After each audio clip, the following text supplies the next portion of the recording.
Tonight, I mean, you can't ask for. It wasn't bad. No. It wasn't good. Yeah, right. It was a draw. But for Detroit City tonight, it was much needed. Yeah. Much needed point. It is now a crowd of 72,000. A keyword. How to see that? 7,200 people for a national TV match. Not really too many highlights to talk about. I mean, we might just put them on the bottom of the screen or whatever it is. But really, Detroit City had one chance early on. In the 17 minutes. In the 17 minutes, there was a good chance, but it was punched out by their hot goaltender. Speaking of hot goaltenders, another one's coming right by. He has some big saves there, especially the one near at the end of the matchup. You know what I mean? Yep. In the 90-minute plus first. You know what I mean? He cut all that goal in his hand and all that. You know what I mean?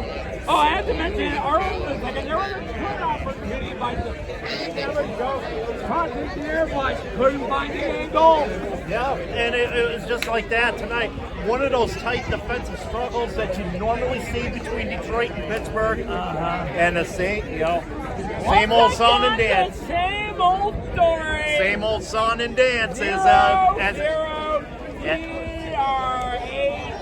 Yep. If you can pull up the stats for me real quick, but like I said, this has been like one of those. One of Detroit City, between Detroit City and Pittsburgh, it's always been nip and tuck, very tight here at Keyworth Stadium. It doesn't matter. It doesn't matter what what it is. Whether it's Jägermeister Cup, regular season, end of season, middle season, it's always been that way. And even tonight, Detroit had a slight advantage in possession, 53-47. Shots are pretty much even. There was a goal. What up, Bill? How you doing? There was 6 goals on 3 goals on target, 2 Pittsburgh, 2 on target, and the possession, like I said, dominating a little bit slightly. But Pittsburgh had the only big chance of the night. Yeah, Carlos Saldana, and really and truthfully, the only big chance of the night. But Detroit had that big chance early in the game. Oh yeah, great pass from Darren Smith to Ontis Juke, but Eric Dick. Eric Dick took care of business. That was a punch out if you ever saw one. Yeah. Took care of business, and nonetheless, Detroit City comes away with a scoreless draw here at Keyworth Stadium tonight. So, like I said, not really much highlights to say it was on that one. Nothing further like you see in normal 0-0 draws or 1-1 draws. A lot of physical action, though. Yeah. A couple yellow cards were handed out. Right. 2 towards Pittsburgh, though. None on the Detroit side of the field tonight. So, but like I said, it was one of those nip and tuck deals in which you expected Detroit and Pittsburgh to go at it, and sure enough, ends up in a 0-0 draw, though. Rhys Williams stopped by to share his thoughts. We were glad to see him back on the pitch tonight. Really great to see Rhys Williams. He was a little bit lighter, but when you see number 2, I was hoping he would do some miracles, but like I said. Yeah, like I said, it's a very tough team that they face against in Pittsburgh tonight. A very high goaltender. One of the best goaltenders in the league. Let's hear from Rhys Williams and what he had to say. All right, we got Rhys Williams here after a 0-0 draw between Pittsburgh and Detroit. How's it feel to be back on the pitch? Yeah, it always feels great to be back with Rangers fans. Obviously, I was out for a couple of weeks with injury, but they're always welcoming, they're always loud, and nothing's better than playing in front of this crowd. It was great to. Definitely great to see you out there. Like I said, for a long time, Pittsburgh played very tough tonight, and you guys just equalized. Yeah. It was like a wrestling match in the middle of a soccer pitch tonight, and we had wrestling outside in the concourse tonight. I mean, it's like this every time when you guys play the River House. It's always chaotic in Pittsburgh. I mean, they make it a battle and fair play. You know, it wasn't the prettiest game, but it's two battles most because the rest of this, and you know, we just try to match it better than on the ball when we got chances. Unfortunately, we couldn't put one back in the net, but I think we had a lot of positives to take from this game. All right, great talking to you, Rhys. Thank you. All right, thanks, Rhys, for the interview there. And like I said, I mean, nip and tuck all night long between these two teams. And he played 23 minutes, got 7 touches. Alpha Doof was the player of the match. If I pull on the pop. Oh, here it is. Alpha Doof played all 90 minutes, had about 48 touches. He was on it tonight. Yeah, and he's been on it most of the year thus far. And Haruki Yamazaki, I mean, he put in a good share of minutes too tonight for Detroit City as well. And you know, it's just the fast guys that were coming out there and making their big difference throughout the match. So needless to say, like I said, it was a hard-fought draw tonight, and much in the ways I figured I would predict there, and I predicted 0-0. 0-0, I said 1-1 and Brooklyn something, but now they go to 5, 6, and 6. 5 wins, 5 draws, 6 losses. Yep, and much needed point tonight for Detroit City FC, because there's other games, especially when you got teams that are below you, chasing after you. Those points are important. Let's go around the sea and check out what was going on between North Carolina and the Indy 11.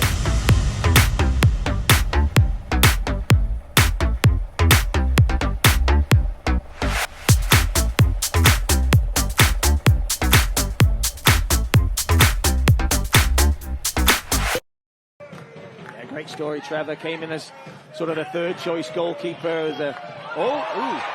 A little bit of a deflection, trying to get to it! And how about North Carolina FC, Rafa Metzingen with the goal! As that one's knocked out of there. They beat Colorado Storm last year, lost to Indy 11, 2-1 in extra time, and speaking of Indy 11, they've tied it. Just like that. It's 1-1 as James Murphy with the equalizer. It's back to Rafa. Rafa now. Good squared ball to Luis Perez. Pops up on him a bit. Cervania now with a chance. Takes it inside with his right foot. Oh, my! And how about North Carolina FC, that 1-0 lead that was matched by Murphy with a classy goal. Maldonado to Conway. Conway! Oh! Still in! It's got to be over the line! Is it? Yes! And how about North Carolina FC? It's 3-1. Side of Maldonado. Another chance here for numbers. It's wide open here. Indy 11 hanging their head a little bit. Dolabella waiting for Perez. Dolabella! And how about North Carolina FC? It's 4-1.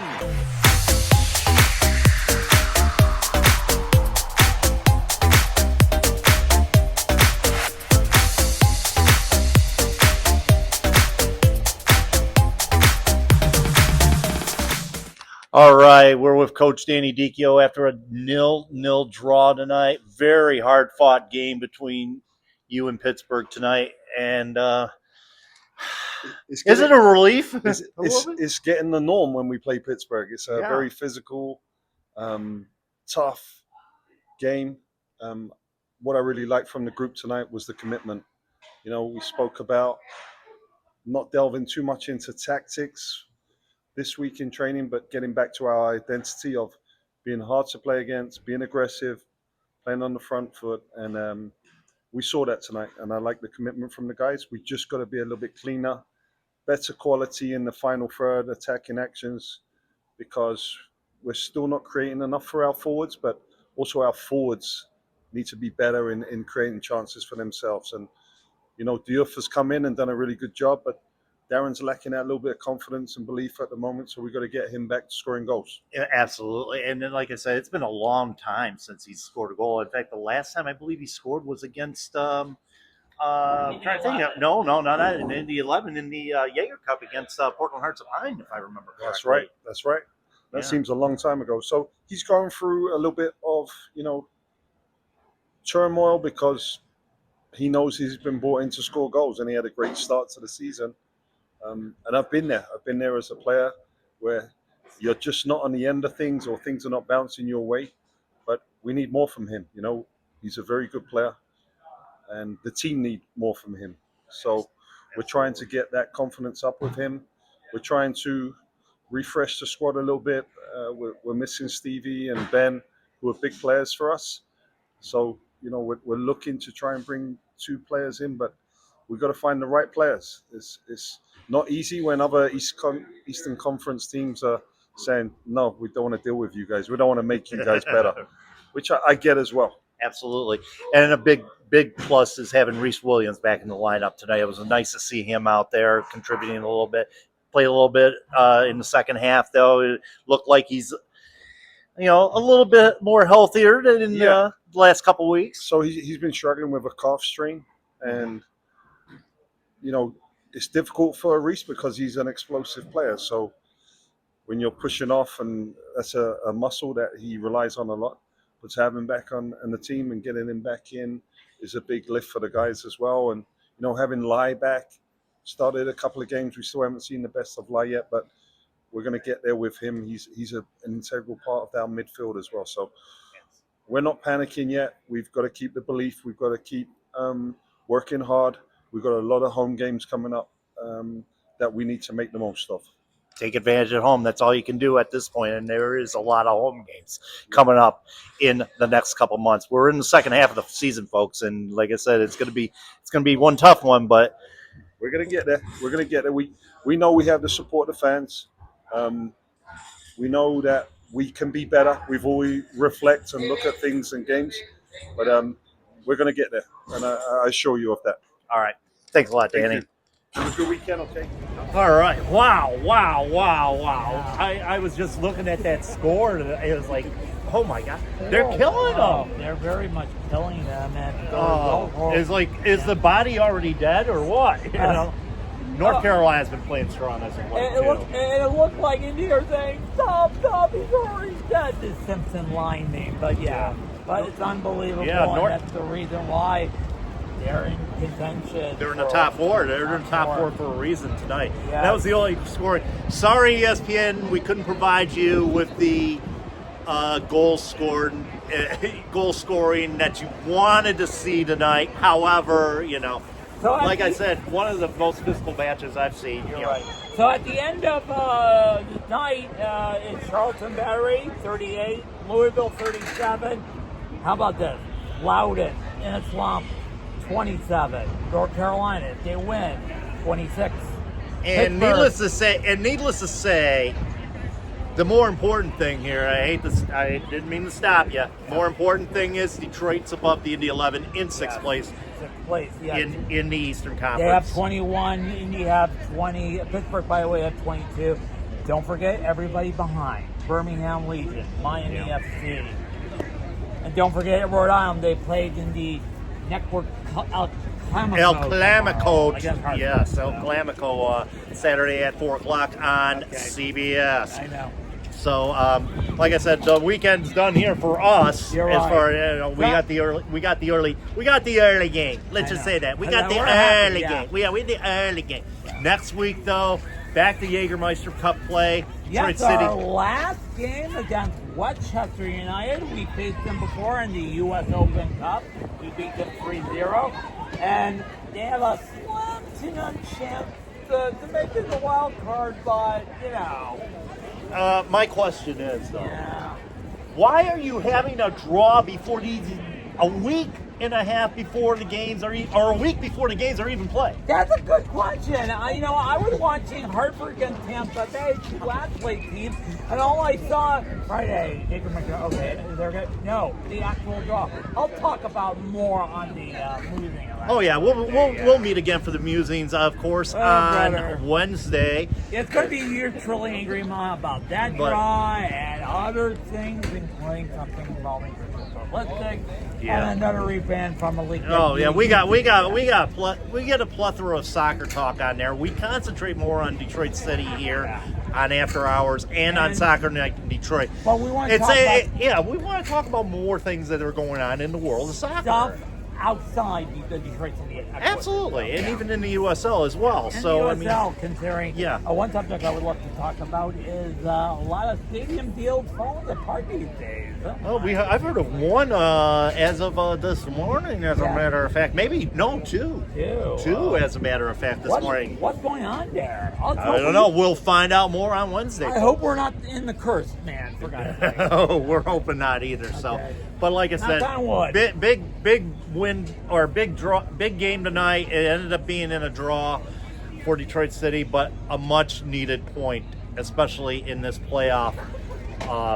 In the playoff race right now. We're almost close to the last 10 games, and welcome to the playoff chase. Yep, every point matters at this point. So we'll see you again Wednesday for the musings. Until we meet again, folks, keep your feet on the ground. Keep reaching for the galaxy.